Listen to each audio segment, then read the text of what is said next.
দেশের শস্য ভাণ্ডার হিসেবে পরিচিত দিনাজপুরে বছরে ধানের উৎপাদন হয় প্রায় 15 লাখ মেট্রিক টন। এর মধ্যে বিরামপুর উপজেলায় হয় 2 লাখ টন।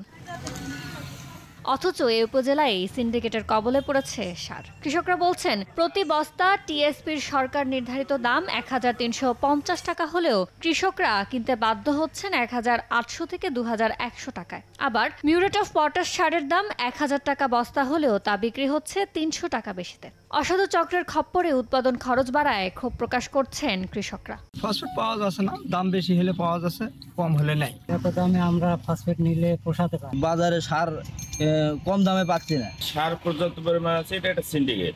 কৃষকদের অভিযোগ অস্বীকার করে খুচরা বিক্রেতাদের ঘাড়ে দায় চাপাচ্ছেন ডিলাররা। আমাদের এই পয়েন্ট থেকে আমরা বিক্রি করি এভাবে। এখন ভিতরে বিভিন্ন খুচরা ব্যবসায়ী আছে, গ্রাম পর্যায়ে আছে, অনেক কৃষক আছে বাকি নেই, ওই জন্য এখানে আর এদিকে আসে না, তাই ওখান থেকেই নেয়। ওরা বেশি লাভটা বেশি করে নেয়। নির্ধারিত দামের চেয়ে বেশি নিলে তার বিরুদ্ধে ব্যবস্থা নেয়ার হুঁশিয়ারি উপজেলা কৃষি কর্মকর্তার। কোনোভাবে কোনো কৃষকের কাছে বেশি দাম চাওয়া হয়, আমার পরামর্শ দেবো সঙ্গে সঙ্গে কৃষি অফিসারকে জানান। কোনো ডিলারের বিরুদ্ধে অভিযোগ করলে সঙ্গে সঙ্গে আমরা তার বিরুদ্ধে পদক্ষেপ গ্রহণ করব। সার সিন্ডিকেট চিহ্নিত করে দ্রুত আইনের আওতায় আনতে না পারলে চড়া মাশুল গুনতে হবে বলে শঙ্কা চাষিদের। সময় সংবাদ, দিনাজপুর।